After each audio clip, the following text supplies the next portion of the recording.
হযরত ওমর আল্লাহর কোরআনকে দেখার জন্য ছদ্মবেশে মদিনার অলি গলি ঘুরতে গিয়ে দেখতে পায় দুই পাহাড়ের মাঝখানে একটা গিরিপথ। ওই গিরিপথের ভিতর দিয়ে একটা সুন্দরী মেয়ে ধীর গতিতে হেঁটে হেঁটে আসতেছে। দুই পাহাড়ের মাঝখানে একটা গিরিপথ, মানে সরু পথ। ওই পথের ভিতর দিয়ে একটা সুন্দরী মেয়ে ধীর গতিতে হেঁটে হেঁটে আসতেছে। ওমর ফারুক মেয়েটার দিকে তাকায় বললেন, আলহামদুলিল্লাহ। ওমর ফারুক যে মেয়েটাকে সুন্দরী বলতেছেন, ওই মেয়েটার চেহারা দেখে সুন্দরী বলতেছেন না। কারণ আল্লাহর কোরআন যেদিন বাংলাদেশে চালু হবে, সেদিন পর্দানিশী মেয়েদেরকে ইসলাম সুন্দরী নারী বলবে।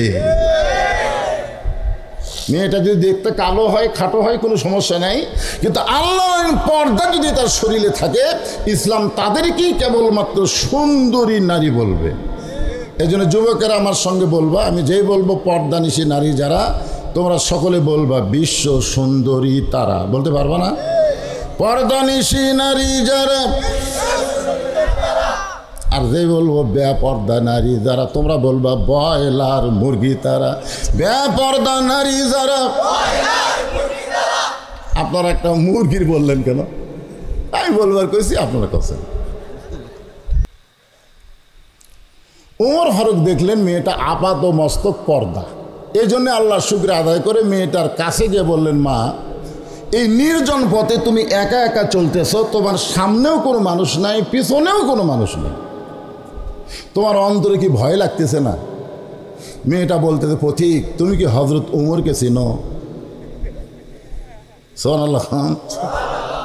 পর্দানিশী মেয়েটা বলে, পথিক, তুমি কি হযরত ওমরকে চেনো? যদি হযরত ওমরকে চিনতা তাহলে এরকম বেসাইদা কথা বলতা না। ওমর ফারুক চমকে উঠছেন, আমি কি বেসাইদা কথা বললাম?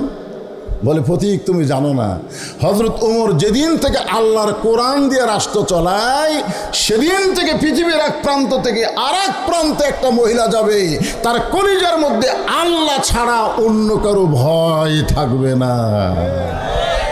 কোরআনের শাসন যখন বাংলাদেশে চালু হবে, তখন আর কোনো ভয় থাকবে না। একটাই ভয়, কার ভয়? ওমর ফারুক থমকে গিয়ে বললেন, মা, তুমি যেইভাবে চলতেছো, তোমার চলার সাইজ দেখে আমার মনে হয় তুমি একজন দুঃখী নারী। কারণ খুব ধীর গতিতে তুমি চলতেছ, আমার মনে হয় তুমি একজন দুঃখী নারী। মেয়েটা বলে, পথিক, আমি আসলে একজন দুঃখী নারী। আজকে 6 দিন হলে হযরত ওমরকে আমি খুঁজে বেড়াই। আমি আসলে একজন দুঃখী নারী, আজকে 6 দিন হলে হযরত ওমরকে আমি খুঁজে বেড়াই। ওমর ফারুক বললেন, মা, তুমি কি জানো ওমর অর্ধ পৃথিবীর খলিফা? ওমরকে খুঁজতে গেলে বঙ্গভবনে যাওয়া লাগবে, ওমরকে খুঁজতে গেলে গণভবনে যাওয়া লাগবে, ওমরকে খুঁজতে গেলে রাষ্ট্রীয় ভবনে যাওয়া লাগবে। তুমি রাষ্ট্রীয় ভবনে না গিয়া দুই পাহাড়ের মাঝখানে ওমরকে খুঁজতেছ। ওমর কি উট দুম্বা নাকি? মেয়েটা বলে, পথিক, তুমি জানো না, আল্লাহর কোরআন দিয়া যখন রাষ্ট্র চলবে, তখন নেতা খোঁজা লাগবে না, নেতারাই দুঃখী মানুষকে খুঁজে বেড়াবে। আল্লাহর কোরআন দিয়ে যখন বাংলাদেশ চলবে, তখন একটা নেতাও খোঁজা লাগবে না, নেতারাই আপনাকে খুঁজবে। জোরে কোন কথা, ঠিক কেন কথা বলে? রোম থেকে একজন বীর আইছে ওমরকে মারার জন্য। রোমের বাদশা ঘোষণা করছে যে 200 লাল উট দিব যদি ওমরকে হত্যা করতে পারো। ওমরকে হত্যা করবার এসে মদিনা একজনকে বলতেছে, তোমাদের বাদশা ওমর কোথায় থাকে? মদিনার এক লোক বলতেছে, আমার তো কোনো বাদশা নাই, আমাদের তো কোনো বাদশা নাই, আমাদের একজন আমির আছে, সে কোথায় থাকে আমি জানি না, আমি কোথায় থাকি সে জানে। ধরে খান সুবহানাল্লাহ। দেখেন কথার সাইজ কি। আমাদের একজন আমির আছে, আমাদের কোনো বাদশা নাই, সে কোথায় থাকে আমি জানি না, তবে আমি কোথায় আছি সে জানে। রোমের বীর কয়ে পাগলা, এ পাগলা কয়ে কাম হবে না। আর একজন মদিনাবাসীকে বলছে, এই তোমাদের ওমর খলিফার বাড়ি কোন জায়গায়? কয়, ওমরের বাড়ি আমি চিনি না, তাই মাঝে মধ্যে গাছের তলায় ঘুম পাড়ে। হাই রে, পাগলার দেশে তাইছি রে। যাক দেখে রোমের বাদশা থরথর করে কাঁপে, গিলাসে গিলাসে পানি খায়, আর তাই বলে গাছতলার ঘুম পাড়ায়।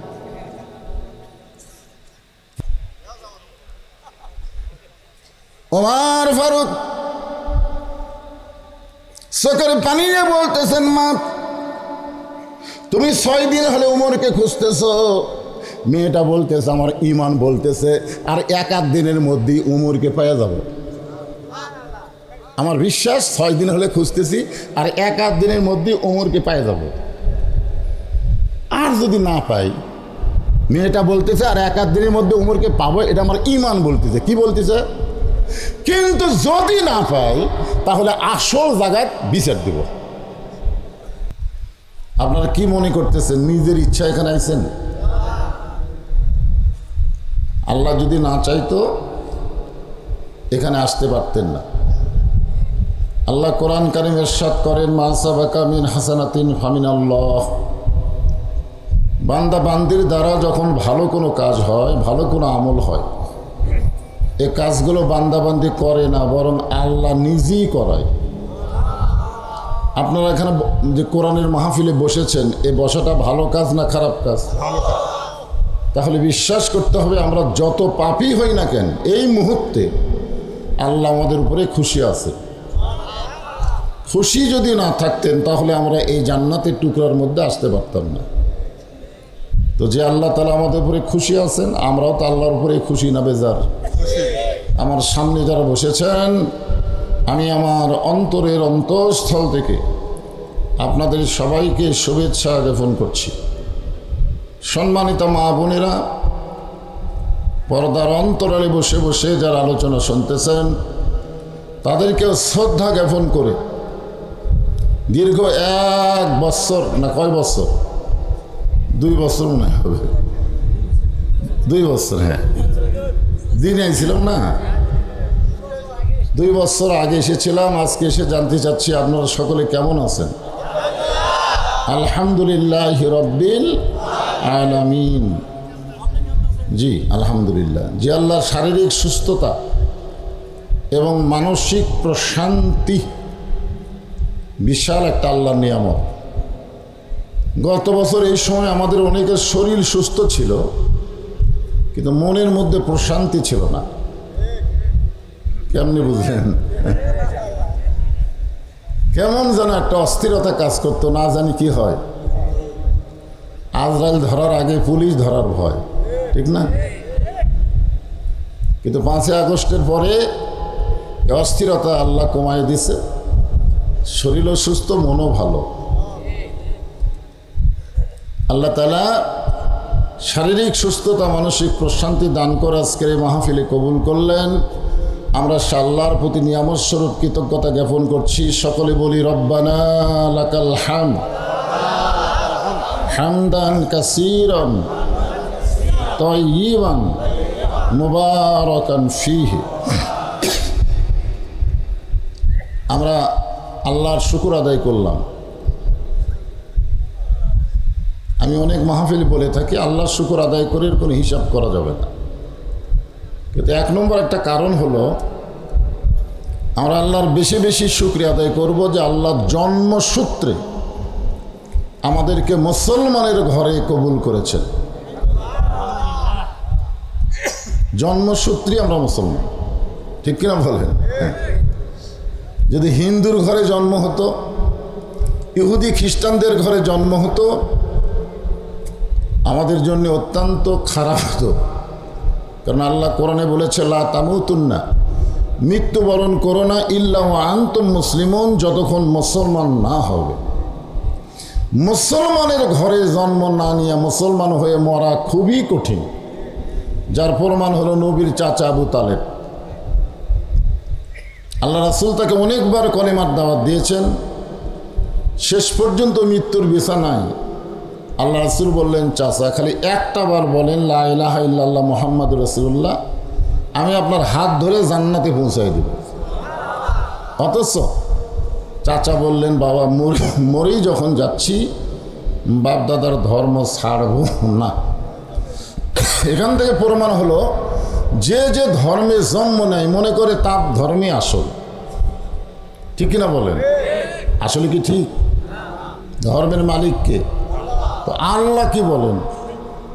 আল্লাহ কোরআনে বলতেছেন, ওমাইয়াবতাগি গায়রাল ইসলাম দীনান ফালাই ইউকবালা মিনহু। ইসলাম ছাড়া কোনো জীবন ব্যবস্থা ধর্ম কেউ যদি গ্রহণ করে আল্লাহ বলেছেন কখনোই কবুল করা হবে না। এখন আপনারা বলেন আল্লাহর কাছে একমাত্র কবুলযোগ্য ধর্মের নাম কি? ইন্না দীনা ইনদাল্লাহিল ইসলাম। সেই ইসলামের মধ্যে আল্লাহ আমাদেরকে জন্মসূত্রে কবুল করেছেন। খুশি না বেজার? আমরা আল্লাহর দরবারে প্রশংসা বেশি বেশি করব যদি কোনো কারণে আমরা ঠেকে যাই। ঠেকে যাওয়া বোঝেন না? হাসরের ময়দানে আল্লাহ বিচার টিচার করার এক সময় দেখা গেল আমরা ঠেকে গেছি। আমাদের বগুড়াতে বলে ঠেকে যাওয়া, এদিকেও তাই বলে। তখন একজন আমাদের জন্য ওকালতি করবেন, আসেন আমার মুক্তার, আসেন আমার ব্যারিস্টার, শেষ বিচারের হাইকোর্টেতে তিনি আমায় করবেন পার, আমি পাপী রাসূল জাবিন্দার। আল্লাহ যখন হাকিম হয়ে আমাদেরকে আসামি বানায় বিচার শুরু করবেন, ওই সময় আমাদের নবী উকিল হয়ে ব্যারিস্টার হয়ে আমাদের ব্যাপারে আল্লাহর কাছে ওকালতি করে আমাদেরকে সুপারিশ করে জান্নাতে পৌঁছায় দিবেন। এমন একজন নবীর উম্মত হওয়াতে খুশি না বেজার? খুশি, আলহামদুলিল্লাহ। আল্লাহর প্রশংসা করার আরেকটা কারণ হলো আপনার যে কোরআন থেকে তাফসির শুনবেন, এই কোরআনে কোনো সন্দেহ নাই। যালিকাল কিতাবু লা রাইবা ফিহ। এরপরে যদি বলতেন হুদাল্লিন নাস, তাহলে কোনো বেকায়দা ছিল না। কিন্তু এখানে আল্লাহ বললেন হুদাল্লিল মুত্তাকিন। কেবলমাত্র মুত্তাকিদের জন্য এই কোরআনকে জীবন ব্যবস্থা স্বরূপ সন্দেহমুক্ত। জোরে কোন সুবহানাল্লাহ। কোনো সন্দেহ নেই। আমি সে কোরআন থেকে একটা সূরার দুটো আয়াত আপনাদের সামনে আলোচনা করব। মাইকের সাউন্ড চঞ্চন করলে বিপদ, চঞ্চন করে যাবেন। সাউন্ড অল্প হোক কিন্তু সাউন্ডটা ক্লিয়ার হতে হবে।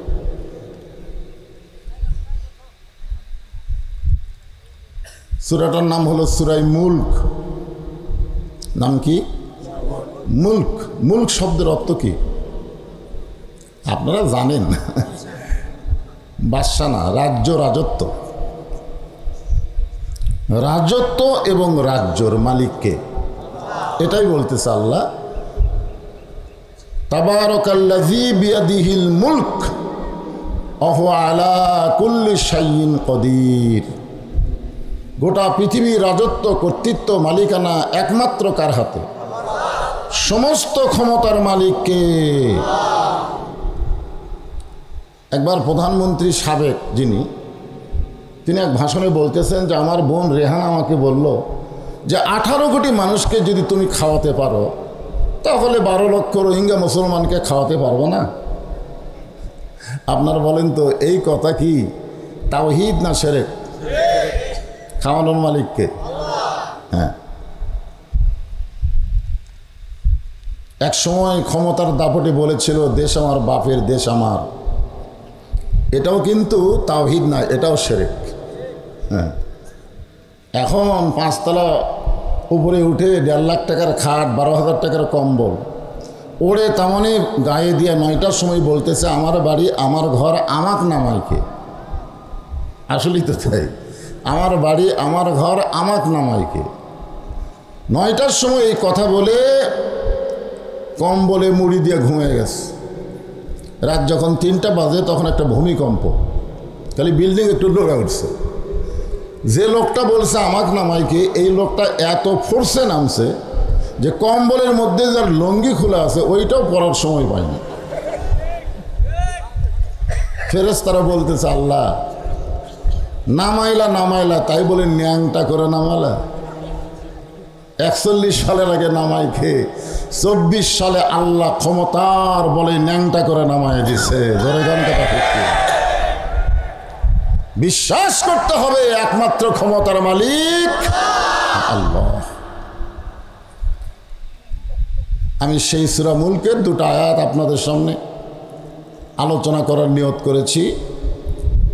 দ্বিতীয় আয়াতটা শোনেন, আল্লাযী খালাকাল মাউতা ওয়াল হায়াতা লিয়াবলুয়াকুম আইয়ুকুম আহসানু আমালান ওয়া হুয়াল আজিজুল গফুর।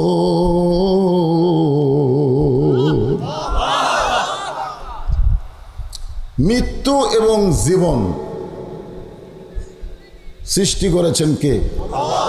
খালাকাল মাউতা ওয়াল হায়াতা। দেখেন, কায়দা আমাদের কথা অনুযায়ী বলা লাগতো আল্লাযী খালাকাল হায়াতা ওয়াল মাউতা, কিন্তু আল্লাহ আগে মৃত্যুর কথা বললেন, তারপরে হায়াতের কথা বললেন। কেন বললেন?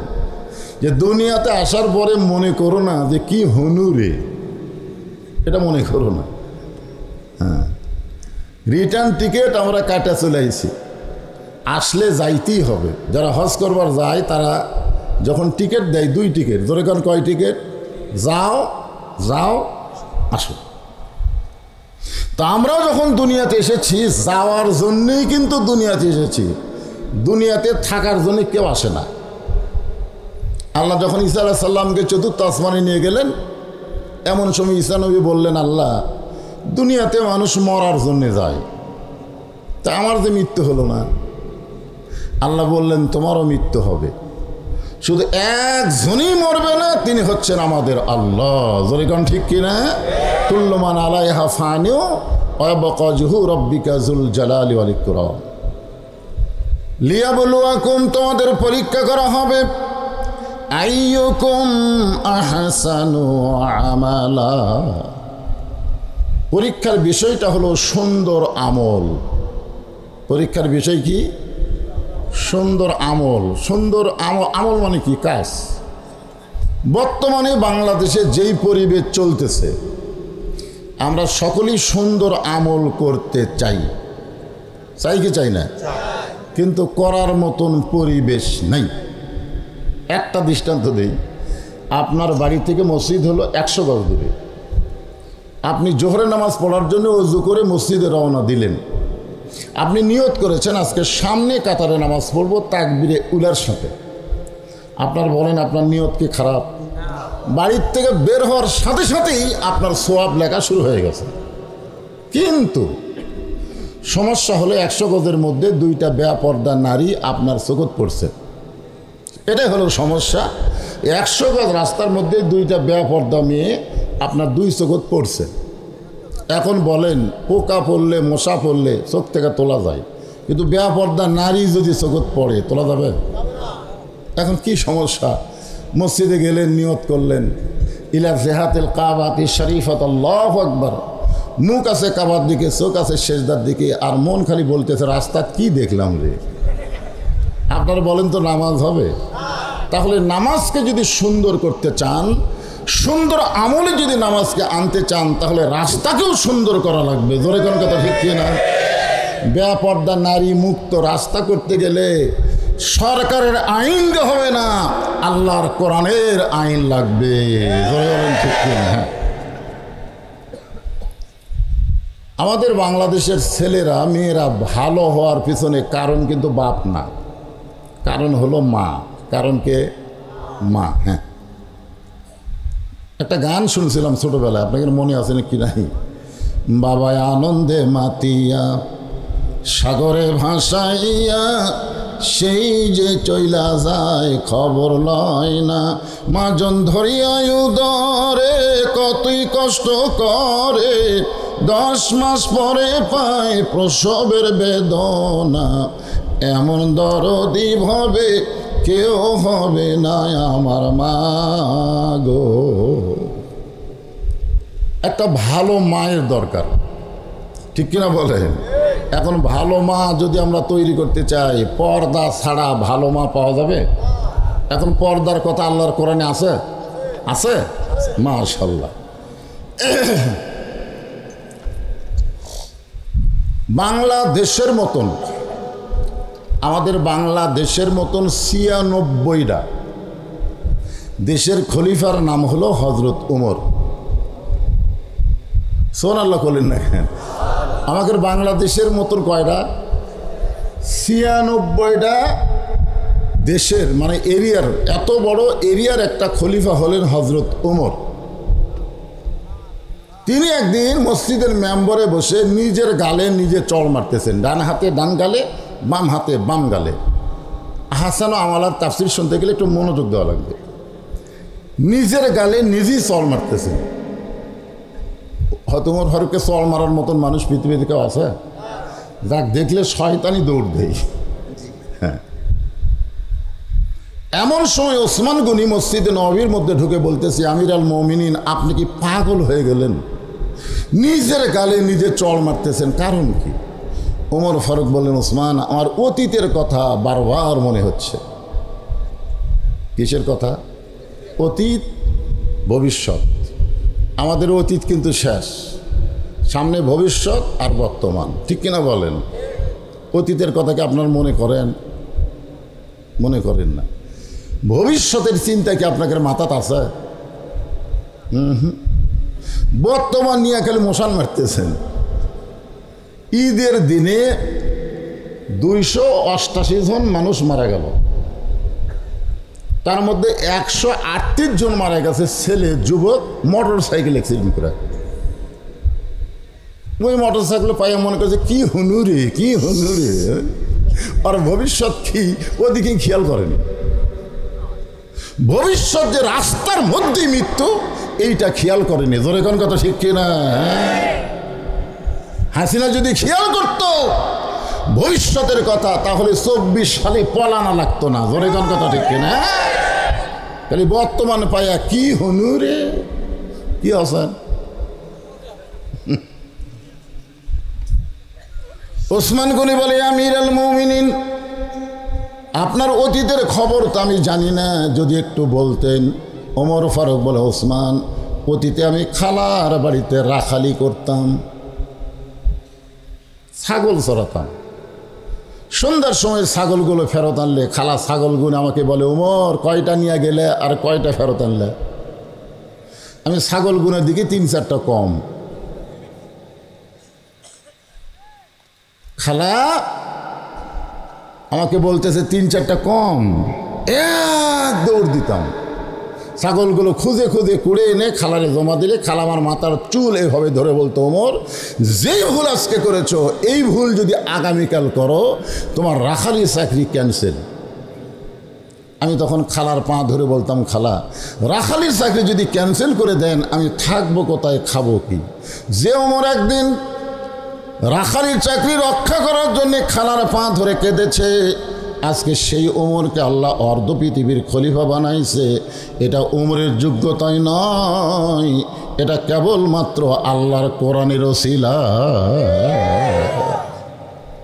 কোরআনের দিকে একবার তাকায় দেখেন, এ কোরআনের ক্ষমতা আছে না নাই? দেখবার তো চান না। এক মাহফিল আমি খালি বলছিলাম যে সব দেখা হলো শেষ, আগামীতে দেখবো আল্লাহর কোরআনের বাংলাদেশ।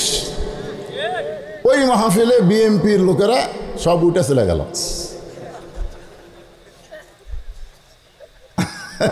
আমি কিন্তু খালি বলছি কোরআনের দেশ দেখবো, ওরা রাগ করে উঠে গেল। হ্যাঁ, কিসের ওয়াজ করবি, রাজনীতি করে যাচ্ছে। আপনারা বলেন, এই কোরআন খালি পড়ার জন্য আছে? এখানে কোরআন পড়বেন, চুমা খাবেন, বুকুর ঠেকাবেন, রেখে দেবেন, এই জন্য নাকি? এখানে আল্লাহ বললেন, হুদাল্লিল মুত্তাকিন, মুত্তাকিদের জন্য ব্যবস্থাপত্র আল্লাহর কোরআন। কি ব্যবস্থা কোরআনে আছে? কোরআনের মাহফিলে যদি আমরা এটা না শুনি, তো শুনবো কোথায়? এই জন্য একটু মনোযোগ দিয়ে শোনার দরকার আছে না নাই? হ্যাঁ, যেই কোরআন একটা রাখালকে অর্ধ পৃথিবীর খলিফা বানায় দিল, সেই রাখাল হজরত ওমর এখন খলিফা। রাজত্ব না, রাজত্বের মালিককে মানুষ হচ্ছে খেলাফত, আর রাজত্ব আল্লাহ। মানুষের কোনো রাজত্ব নেই। হজরত ওমর আল্লাহর কোরআনকে দেখার জন্যে ছদ্মবেশে মদিনার অলি গলি ঘুরতেছেন। এই কোরআনটা দেখতে আসলে কেমন, আপনারাও কিন্তু শুনতে আইছেন। আজকে একটু দেখার নিয়ত করেন, আজকে একটু দেখেন। 3টা হাফেজের মধ্যে একটার মাথার পাগড়ি দেওয়া দেখলেন, আর 2টা বাপ নিল। কি দেখলেন?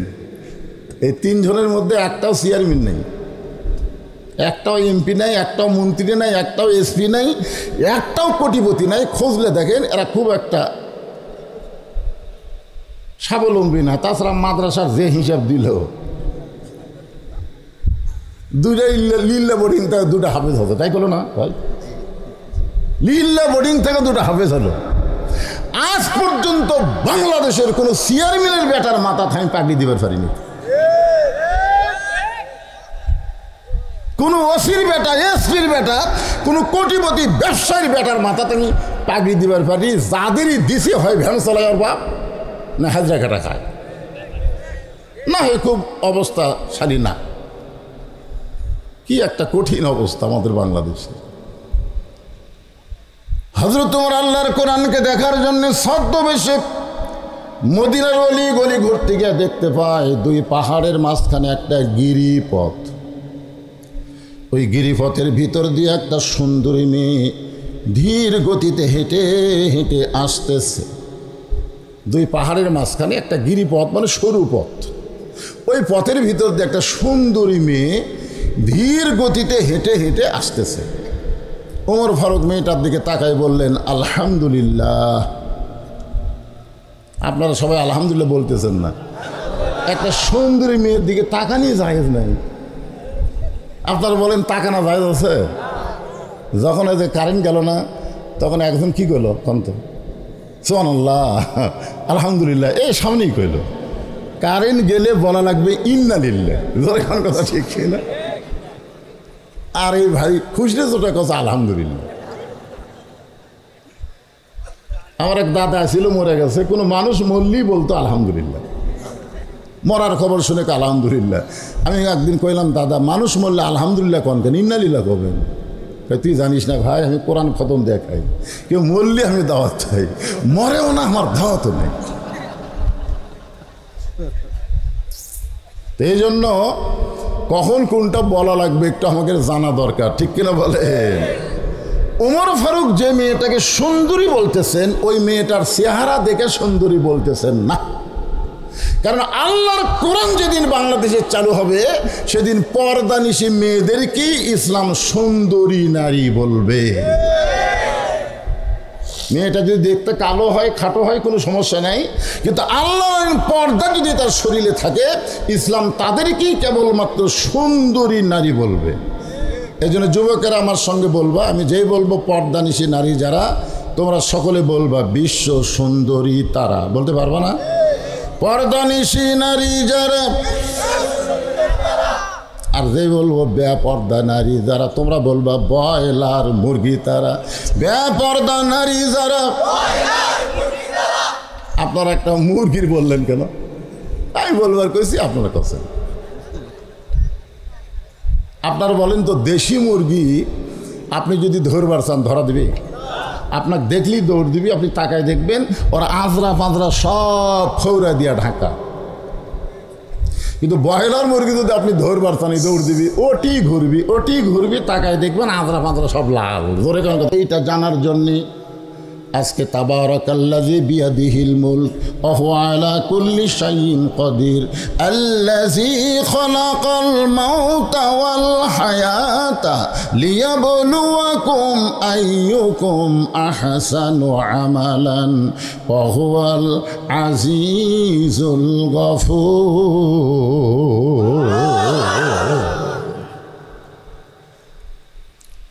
ওমর ফারুক দেখলেন মেয়েটা আপাত মস্তক পর্দা। এই জন্য আল্লাহ শুকর আদায় করে মেয়েটার কাছে গিয়ে বললেন, মা, এই নির্জন পথে তুমি একা একা চলতেছ, তোমার সামনেও কোনো মানুষ নাই, পিছনেও কোনো মানুষ নেই, তোমার অন্তরে কি ভয় লাগতেছে না? মেয়েটা বলতেছে, পথিক তুমি কি হযরত ওমরকে চিনো? সুবহানাল্লাহ। পর্দানিশী মেয়েটা বলে, পথিক তুমি কি হযরত ওমরকে চেনো? যদি হযরত ওমরকে চিন্তা তাহলে এরকম বেসাইদা কথা বলতা না। ওমর ফারুক চমকে উঠছেন, আমি কি বেসাইদা কথা বললাম? বলে, পথিক তুমি জানো না, হযরত ওমর যেদিন থেকে আল্লাহর কোরআন দিয়ে রাষ্ট্র চলায়, সেদিন থেকে পৃথিবীর এক প্রান্ত থেকে আর এক প্রান্তে একটা মহিলা যাবে, তার কলিজার মধ্যে আল্লাহ ছাড়া অন্য কারো ভয় থাকবে না। কোরআনের শাসন যখন বাংলাদেশে চালু হবে তখন আর কোনো ভয় থাকবে না, একটাই ভয়, কার ভয়? সেদিন ষোড়শী নির্জন পথে যাবে, কোনো জন কটু কথা কবে না, পথে আর প্রান্তরে সম্পদের মোহে পড়ে খুন আর জানি হবে না। সবাই বলেন, একটু বলেন সবাই, যদি মেনে চলি কোরআন, দেখেন, যদি মেনে চলি কোরআন আর রাসূলের বিধান, সকলেই শান্তিতে থাকবে বাংলার আকাশে, যেদিন কলেমার পতাকা দুলবে। সবাই বলেন, কি আপনাদের মন কি দেখবার চায় না কলেমার পতাকা পথ পথ করে উড়ুক? দেখবার মন চায় না ভাইজান? তাহলে সবাই বলেন আল্লাহু আকবার, লিল্লাহি আকবার। ওমর ফারুক থমকে গিয়ে বললেন, মা, তুমি যেইভাবে চলতেছো তোমার চলার সাইজ দেখে আমার মনে হয় তুমি একজন দুঃখী নারী, কারণ খুব ধীর গতিতে তুমি চলতেছ। আমার মনে হয় তুমি একজন দুঃখী নারী। মেয়েটা বলে, পথিক, আমি আসলে একজন দুঃখী নারী। আজকে 6 দিন হলে হজরত ওমরকে আমি খুঁজে বেড়াই। আমি আসলে একজন দুঃখী নারী, আজকে 6 দিন হলে হজরত ওমরকে আমি খুঁজে বেড়াই। ওমর ফারুক বললেন, মা, তুমি কি জানো ওমর অর্ধ পৃথিবীর খলিফা? ওমরকে খুঁজতে গেলে বঙ্গভবনে যাওয়া লাগবে, ওমরকে খুঁজতে গেলে গণভবনে যাওয়া লাগবে, ওমরকে খুঁজতে গেলে রাষ্ট্রীয় ভবনে যাওয়া লাগবে। তুমি রাষ্ট্রীয় ভবনে না গিয়া 2 পাহাড়ের মাঝখানে ওমরকে খুঁজতেছো। ওমর কি উট দুম্বা নাকি? মেয়েটা বলে, প্রতীক, তুমি জানো না আল্লাহর কোরআন দিয়া যখন রাষ্ট্র চলবে তখন নেতা খোঁজা লাগবে না, নেতারাই দুঃখী মানুষকে খুঁজে বেড়াবে। আল্লাহর কোরআন দিয়ে যখন বাংলাদেশ চলবে তখন একটা নেতাও খোঁজা লাগবে না, নেতারাই আপনাকে খুঁজবে। জোরে কোন কথা, ঠিক কেন কথা বলে? রোম থেকে একজন বীর আইছে ওমরকে মারার জন্য। রোমের বাদশা ঘোষণা করছে যে 200 লাল উট দিব যদি ওমরকে হত্যা করতে পারো। ওমরকে হত্যা করবার এসে মদিনা একজনকে বলতেছে, তোমাদের বাদশা ওমর কোথায় থাকে? মদিনার এক লোক বলতেছে, আমার তো কোনো বাদশা নাই, আমাদের তো কোনো বাদশা নাই, আমাদের একজন আমির আছে, সে কোথায় থাকে আমি জানি না, আমি কোথায় থাকি সে জানে। ধরে খান সুবহানাল্লাহ। দেখেন কথার সাইজ কি। আমাদের একজন আমির আছে, আমাদের কোনো বাদশা নাই, সে কোথায় থাকে আমি জানি না, তবে আমি কোথায় আছি সে জানে। রোমের বীর কয়ে পাগলা, এ পাগলা কয়ে কাম হবে না। আর একজন মদিনাবাসীকে বলছে, এই তোমাদের ওমর খলিফার বাড়ি কোন জায়গায়? কয়, ওমরের বাড়ি আমি চিনি না, তাই মাঝে মধ্যে গাছের তলায় ঘুম পাড়ে। হাই রে, পাগলার দেশে তাইছি রে। যাক দেখে রোমের বাদশা থরথর করে কাঁপে, গিলাসে গিলাসে পানি খায়, আর তাই বলে গাছতলা ঘুম পাড়ায়। কি ভাইদান, আল্লাহর কোরআন দিয়ে যখন রাষ্ট্র চলবে তখন কোনো গরিব ধনীর বাড়ি যাওয়া লাগবে না, প্রত্যেকটা ধনীরা গরিবের বাড়ি বাড়ি ঘুরবে। জোরে কোন কথা, ঠিক না? একটা গরিবও যাওয়া লাগবে না। গরিব খালি দরজা খুলে বসে থাকবি, ধনীরা এসে বলি, ভাই আমার 100 টাকার মধ্যে তোর 2.5 টাকা নে, ভাই আমার 1000 টাকার মধ্যে তোর 25 টাকা, আমার 1 লাখের মধ্যে তোর 2,500 টাকা, ভাই তুই টাকা না নিলে আমাকে জাহান্নামে জ্বালে। ভাই গরিব কয়, নেব না, যা, আমি খাইতে খামো, জাকাত খামো না। ওই 1 ব্যাগ টাকা গেলে 7 দিন ঘরে একটা গরিব বলে না। মনের দুঃখে মরুভূমির মধ্যে গেছে, যাদের গাছের ছায় একজন বস্তা মাথার দিয়ে ঘুম পাড়তেছে, মনে করছে যাক একটা গরিব পাচ্ছি, সালাম দিছে, আসসালামু আলাইকুম। ওই লাভ দুটাকে আলহামদুলিল্লাহ। বেয়া গেল, কে ভাই তোরে সালাম দিলাম, ওয়ালাইকুম সালাম না, কে আলহামদুলিল্লাহ কেন? বলে 1 বস্তা টাকা 15 দিন হলে ঘুরতেছি, এখন পর্যন্ত গরিব পাইনি, তো দেখে গরিব মনে করছি, ভাই টাকার বস্তা পারলি। কে রে, আমি গরিব 7 দিন, তুই ঘুরিস 15 দিন, তাহলে জাকাত কি?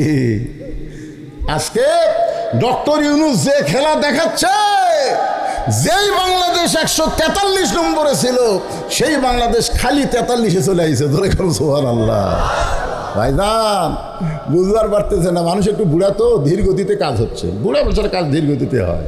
কিন্তু কাজের মতন কাজ হচ্ছে, জোরে কোন কথা ঠিক কিনা? তোমরা যতই লাফালাফি করো এত তাড়াতাড়ি নির্বাচন হবে না, আগে সাইজ হবে তারপরে নির্বাচন, জোরে কোন কথা ঠিক কিনা? 16-17 বছর দেখছি রোজার মাসে সব জিনিসের দাম বেশি, এইবারে আমরা দেখছি রমজান মাসে সব জিনিসের দাম কম, জোরে কোন ঠিক কথা কন না? কি মরদ মানুষ বিশ্বাস হচ্ছে না? আল্লাহ কোরআনে বলেছে আর রিজালু কাওয়ামুন আলান নিসা, পুরুষেরা নারীদের উপরে থাকবে আর আমরা খালি মেয়ে মানুষের তলে থাকলাম কত বছর। আল্লাহ যদি চাই আগামী তার কোনো নারী হবে না, নেতা হবে মরদ মানুষ, জোরে কোন কথা ঠিক কিনা? নারীদের দিন শেষ, মরদের বাংলাদেশ, জোরে কোন কথা ঠিক? ওমর ফারুক চোখের পানি নিয়ে বলতেছেন, মা তুমি 6 দিন হলে উমরকে খুঁজতেছ। মেয়েটা বলতেছে আমার ইমান বলতেছে আর 1-8 দিনের মধ্যেই উমরকে পাওয়া যাব। আমার বিশ্বাস 6 দিন হলে খুঁজতেছি আর 1-8 দিনের মধ্যেই উমরকে পাওয়া যাব। আর যদি না পাই, মেয়েটা বলতেছে আর 1-8 দিনের মধ্যে উমরকে পাবো, এটা আমার ইমান বলতেছে। কি বলতেছে? কিন্তু যদি না পাই তাহলে আসল জায়গায় বিচার দেব। আপনারা কোন তো আসল জায়গা মানে কি? যখন বাংলাদেশের জজ কোর্ট, হাইকোর্ট, সুপ্রিম কোর্টে কোনো বিচার ছিল না, তখন মানুষ কিন্তু তাহাজ্জুদের নামাজ পড়ে আসল জায়গায় বিচার দিছে, জোরে কোন কথা ঠিক কিনা? খালি ছাত্র জনতার রক্তের কারণে হয় নাই, চোখের পানি গড় দেওয়ার কারণে আজকে এই অবস্থা হাসিনার হয়েছে, জোরে কোন কথা ঠিক কিনা? ভাই যান আসল জায়গা বোঝেন আপনারা? আসল জায়গা বোঝেন? চিনিস আমার আগামীকাল সকাল 10টায় তো সাইজ করবো, সকাল 10টায় হাত পা ভেঙ্গে লুলা করে তোমরে এমন হুমকি মারছে। ওই বাড়িতে এসে কান্দবার শুরু করছে। আর বউ কয় কান্দো কেন? বলে আগামীকাল সকাল 10টায় হাত পাও ভাঙবি। বউ কয় সকাল 10টায় হাত পাও ভাঙবি আর সন্ধ্যার সময় তুমি কান্দো, এ দেশে বিচার নাই? এটা কি মগের মুল্লুক নাকি? একজন তোমাকে হুমকি মারলে হাত পাও ভাঙবি আর তুমি সেই জন্য কান্দিছে। চেয়ারম্যানক বিচার দাও, যাও চেয়ারম্যানক বিচার দাও। স্বামী খালি মুচকে মুচকে হাসে, এতক্ষণ কান্দিছে আবার হাসে। বউকে হাসো কেন? বলে তুই বৌদিসি তো ওয়াজ শুনিস না? বৌদিসি তো ওয়াজ করতে করতে কইছে যে 7 বছর 8 বছর হলে আমের বাগান লাগাইছে, এইবার জ্যৈষ্ঠী মাসে দেখতে গেছে আম পাকছে কিনা, যাই গাছের ডালে বসে এক ছোট্ট বাচ্চা আম পাড়তেছে আর ব্যাগের মধ্যে তুলতেছে। বাগানের মালিক বলে আমি খাইনি, পরিবারের কেউ খাই নাই, আর তুই আমার গাছে আম পাড়তেছিস, তোর বাপকে যা বিচার দেবো রে, তোর বাপকে যা বিচার দেবো। ছেলে খালি মুচকি মুচকি হাসে। বাগানের মালিক বলে হাসিস কেন? বলে বাপকে কোথায় খুঁজবার যাবেন, আমার বাবাও আর এক গাছে চড়ছে, ওই যে দেখেন। বাগানের মালিক কয় আল্লাহ রে, বিচার দেবো কার কাছে? বেটাও চোর, বাপও চোর। গত 17 বছর বাংলাদেশে বিচার ছিল না, যার কাছে বিচার দিবেন সেই বিচারক 1 নম্বর চোর, জোরে কোনো কথা ঠিক না? বউ বলতেছে তাহলে কান্দো কার কাছে? স্বামী বলতেছি যার কেউ নাই তার আল্লাহ আছে। আপনার বলেন তো যার কেউ নাই তার কে আছে? আরো জোরে আল্লাহ। সকাল 10টা আমার হাত পা ভাঙবে, আল্লাহ আমি একটা গরিব মানুষ, আমি দিন খাটা খাই, আল্লাহ। এই কান্দতে কান্দতে চোখের পানি গালো যাচ্ছে ভাই। ওর বউ যে বেটা হাত পা ভাঙবি, ওর বউ দিনের বেলা প্যান্ট শার্ট পরিষ্কার করছে টাইসালা বাথরুমে গোসলখানায়, কিন্তু প্যান্ট শার্ট পরিষ্কার করে যে সাবানের ফ্যানটা পরিষ্কার করা লাগবে ওটার বইয়ের আর মনে নাই। আর বইয়ের আর মনে নাই, ওই ফ্যানটা আস্তে আস্তে পানির তলে লেলপা হয়ে আছে। লেলপা বোঝেন না? ওই রাত 9টায় যাই হুমকি মারছে আগামীকাল সকাল 10টায় সাইজ কর্ম, ওই রাত 9টায় পেশাব করবার গেছে, পঞ্চের স্যান্ডেল পাঁপ দেয়া তলা সমান, তলা সমান স্যান্ডেল খালি ওই লেলপার উপর যেই গেছে একবার, মানে কোনো ব্রেক নাই, ব্রেক ছাড়া ঠাস ও বাবারে মারে, আর কোনো কথাই নেই। বউ কাই কে রে? স্বামী পেশাব করে দেয়, কী হলো? আসে দেখে কলার গাছের মধ্যে পড়ে আস, চোখে মুখে পানি দিছে, কোনো মতো হুঁশ পায়, এখন মাজা নাই, আমার মাজা শেষ। বগুড়া শহীদ জিয়া মেডিকেল কলেজে অ্যাম্বুলেন্সে ফোন করছে, রাত 11টার সময় অ্যাম্বুলেন্স আসতেছে, 11টার সময়। যেই ব্যাটারে কইছে সকাল 10টায় হাত পাও ভাঙবো, ওই অ্যাম্বুলেন্সের শব্দ শুনে দরজা খুলতেছে। বউ বলে দরজা খুলো কেন? বলে আমাদের গ্রামে কি অসুস্থ হলো, হঠাৎ অ্যাম্বুলেন্সের শব্দ শোনা যায়, দেখি তো। বউ কয় তোমার কি মনে নাই? তোমার হুমকি দিয়েছে সকাল 10টায়। আরে পাগলি, সকাল 10টা অনেক বাকি রে, এখন কেবল রাত 11টা, দেখা যাবে না? ওই বার হয়ে দেখে যে বেটা হুমকি মারছে ওরই দরজার গাড়ি। আস্তে আস্তে 2 পা 3 পা করে দেখে তক্তার মতন শান করাক বার করে অ্যাম্বুলেন্সের পিছন দিক দিয়ে ঢুকাচ্ছে। ওই তখন সামনের জানলা যে বলতেছে, কে ভাই, সকাল 10টা বাজতে অনেক বাকি, কান্দিস কা, কান্দিস কা।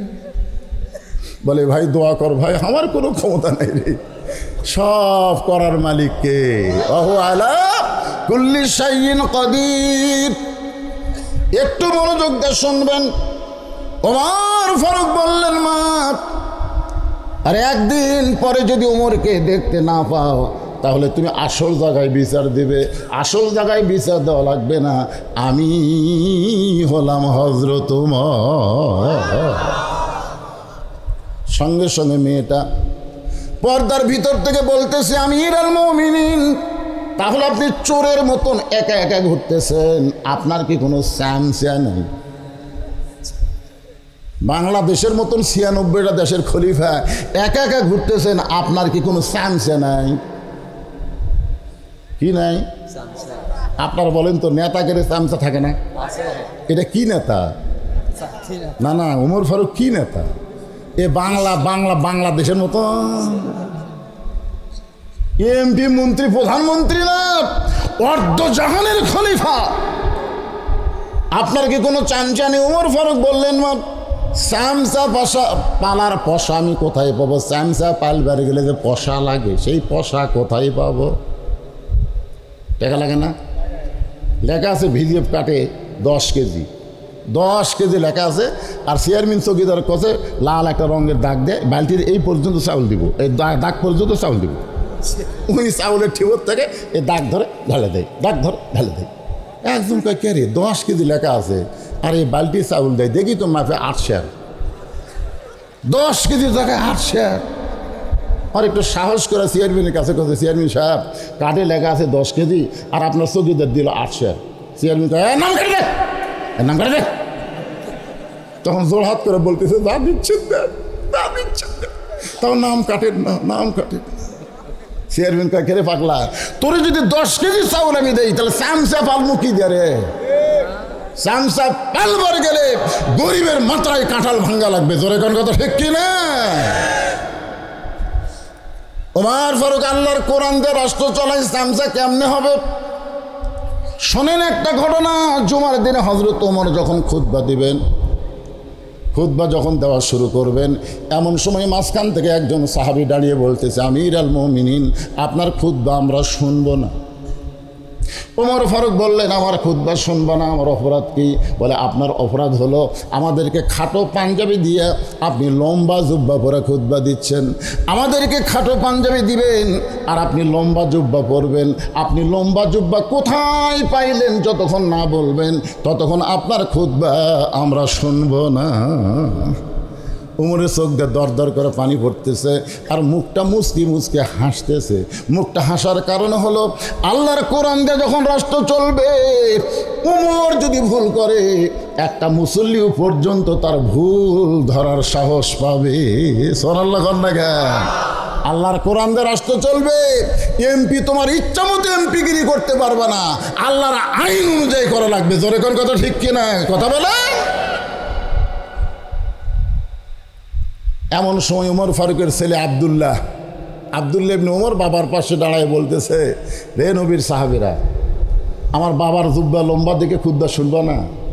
তোমরা তো খাটো পাঞ্জাবি হলেও নতুন কাপড় পরেছো, আমার পরনে দেখো নতুন কোনো কাপড় নাই। ওসমান গনি বললেন, আব্দুল্লাহ, আজকে জুমার দিনে সবাই নতুন কাপড় পরেছে, তুমি কেন পুরাতন কাপড় পরেছ? আব্দুল্লাহ বলে, আমি যদি নতুন কাপড় পরতাম তাহলে আমার বাবার জুব্বা লম্বা হতো না।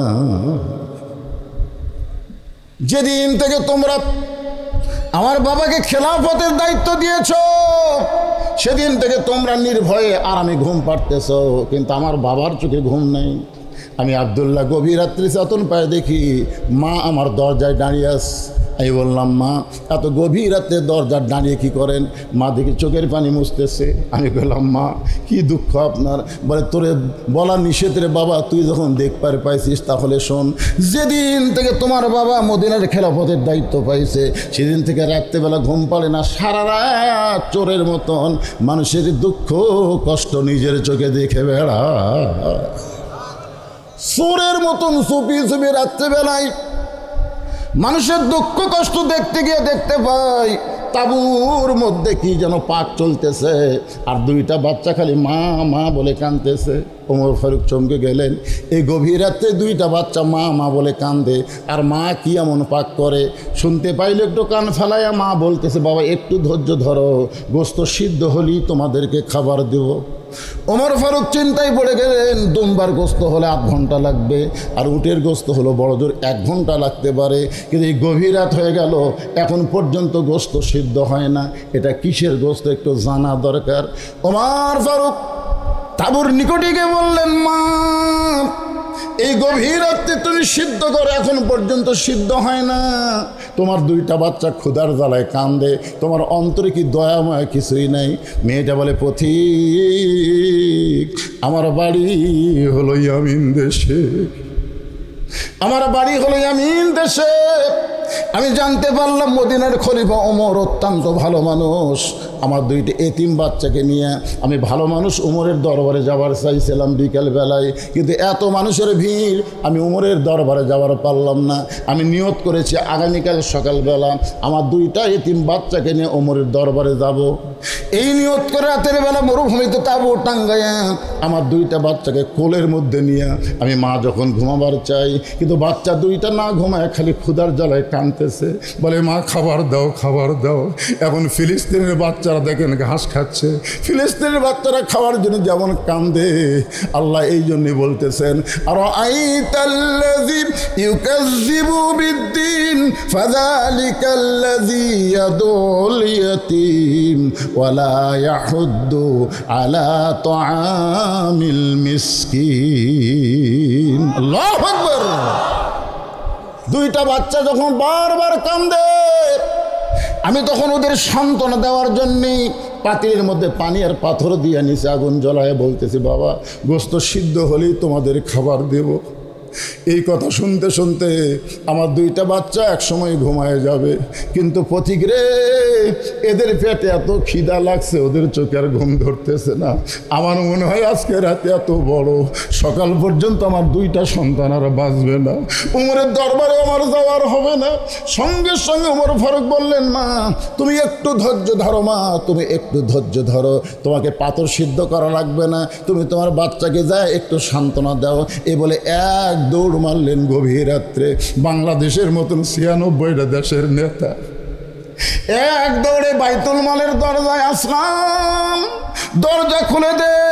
আসলাম হানফান করে বলে, আমির আল মুমিনিন চোখে পানি নিয়ে কি খবর? বলে, বড় একটা খাবার বস্তা আমার মাথায় উঠে দে। আসলাম বলতেছে, আমির আল মুমিনিন বস্তা কোথায় নেওয়া লাগবে আপনি হুকুম দেন, এই মাথায় করে পৌঁছায় দিব। ওমর ফারুক বলে, আসলাম রে একজনের পাপের বোঝা আর একজন কেউ মাথায় নেয় না, দিয়ে আমার মাথায় উঠে দে। খাবার বস্তা ওমর ফারুকের মাথায় তুলে দিয়ে ওমর ফারুক আসলাম তাকায় দেখে খুব জোরে জোরে দৌড় মারতেছে, পিছন দিক থেকে ডাক দেয়, বলে আমির আল মুমিনিন এত জোরে দৌড়াবেন না, মাথায় বস্তানে দৌড়াতে গিয়ে আপনি পড়ে কষ্ট হবে। ওমর বলে, আসলাম রে সময় মতো যদি যাবার না পারি রে, এই উমরকে আল্লাহ জাহান্নামের আগুনে পুড়ে ফেলবে। হুদাল্লিল মুত্তাকিন, মুত্তাকিদের জন্য জীবন ব্যবস্থা কেন দেখেন। এক দৌড়ে তাঁবুর দরবারে গিয়া, মা গো তোমার দুইটা বাচ্চাকে জীবিত আছে। মেয়েটা বলতেছে এখনো জীবিত আছে, তাহলে রুটি আর হালুয়া তৈরি করো। মেয়েটা রুটি আর হালুয়া তৈরি করে ওমর ফারুকের হাতে যখন দেয়, ওমর ফারুক দুইটা তিন বাচ্চাকে উড়াতে উপরে নিয়ে রুটি ছেড়ে হালুয়া দিয়ে মুখে দেয়।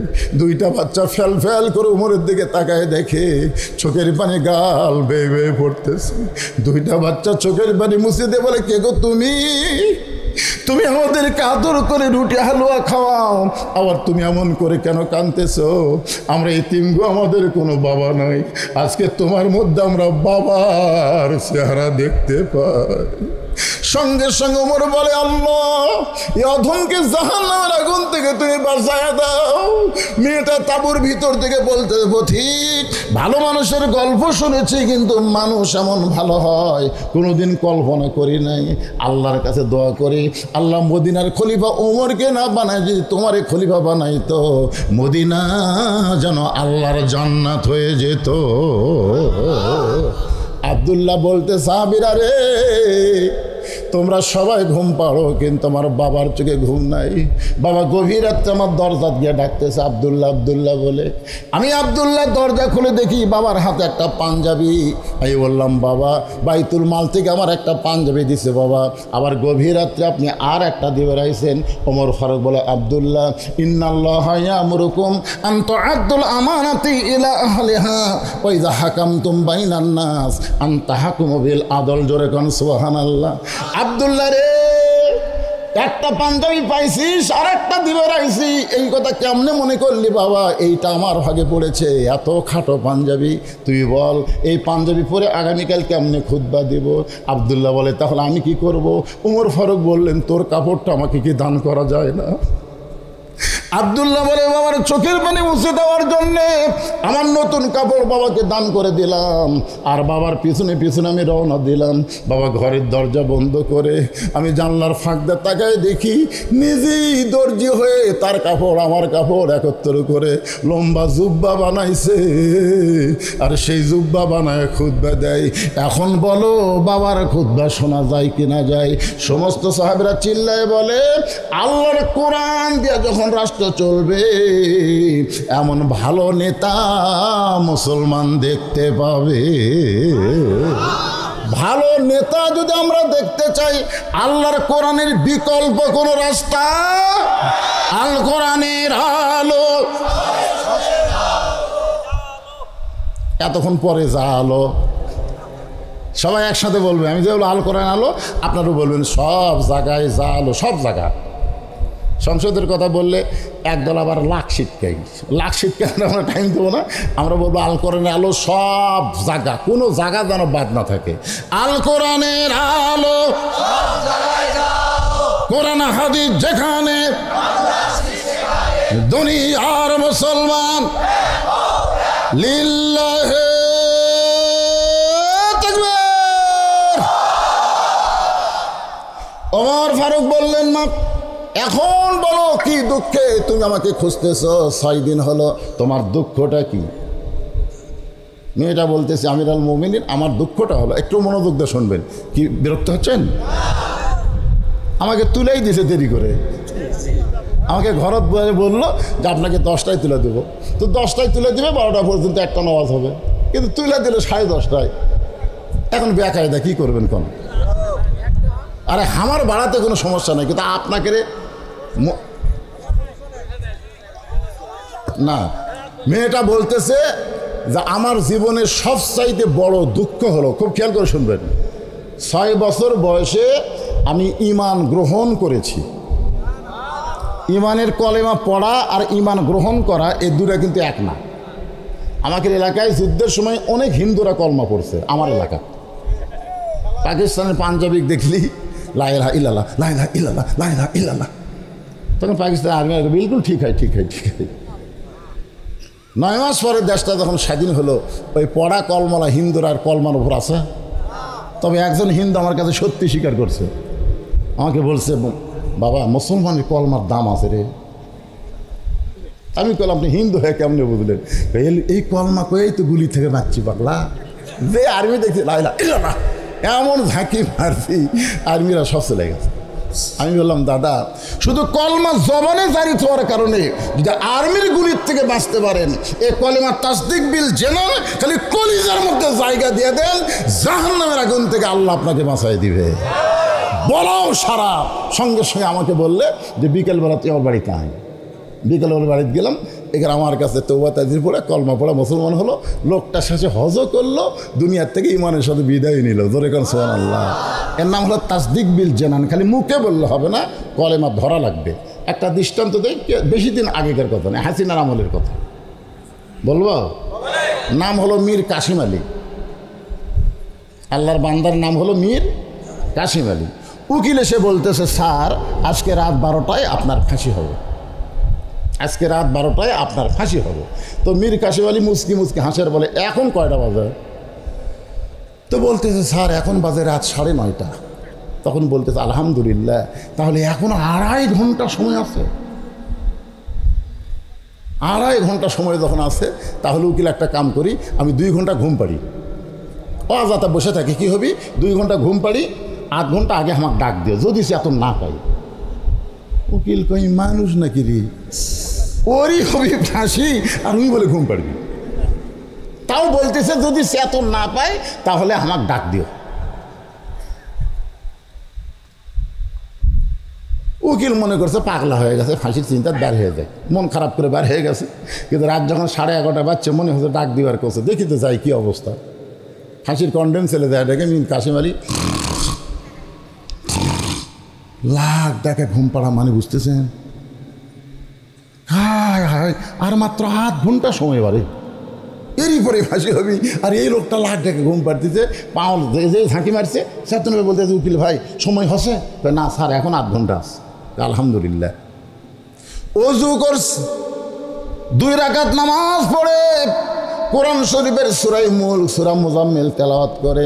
ফাঁসির কন্ডেম ছিল সবচাইতে ভালো যে পাঞ্জাবি, সে পাঞ্জাবি পরে চিরুনি দিয়ে মাথা হাসড়ায় বলে, উকিল দেখো তো আমারে কেমন লাগতেছে, আমারে কেমন লাগতেছে। উকিল কান্দের বলে, স্যার আপনি কি শ্বশুর বাড়ি যাবেন? আপনার ফাঁসি হবে, আপনার ফাঁসি হবে, আপনার ফাঁসি হবে, আর আপনি বলতেছেন আমারে কেমন লাগতেছে। মীর কাসিম আলী বলে, পাগল, ফাঁসি হবে আমার, আর তুমি কেন কাঁদতেছো?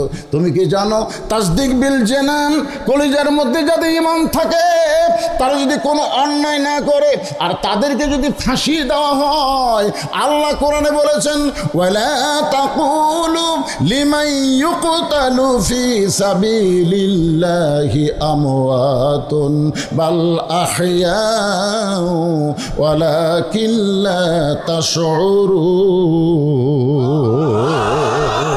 আরে পাগলা উকিল, আমি 2 ঘন্টা ঘুমের মধ্যেই আল্লাহ পাক আমাকে জানাইছে, ফাঁসির মাধ্যমে 8টা জান্নাতের দরজা আল্লাহ আমার জন্য খুলে দিবে। এর নাম হলো ইমানকে কলিজার মধ্যে সেট করা। খালি মুখে মুখে মুখে মুখে লা ইলাহা ইল্লাল্লাহ জিকির করে কাম হবে না তো। তাসদিক বিল জানান, এটা কলিজার মধ্যে সেট করতে হবে। আমল বিল আরকান, এই ইমান অনুযায়ী আবার আমল করা লাগবে। জোরে কোন কথা ঠিক কি না? মেয়েটা বলতেছে, আমার জীবনের সবচাইতে বড় দুঃখ হলো 6 বছর বয়সে আমি ইমান গ্রহণ করছি। আপনাদের কাছে আমার একটা প্রশ্ন, এই যে 2-1জন যে ওটা বসা করতে চায়, এই দূরে কে রে? এই দূরে না, ছোট বাচ্চারা, এই ছোট বাচ্চা না, আদর করে ওদেরকে কাছে বসান। 7 বছর থেকে তালিম দেওয়া লাগবে, 10 বছর থেকে কোনো তালিম না, ঘাড় ধরে নিয়ে দেওয়া লাগবে। কোন কথা ঠিক কিনা? এটা কোন জায়গা? হ্যাঁ, এই জন্যে আমল বিল আরকান মানে ইমান গ্রহণ করার পরে যত আমল আছে তার মধ্যে 1 নম্বর আমলের নাম কি?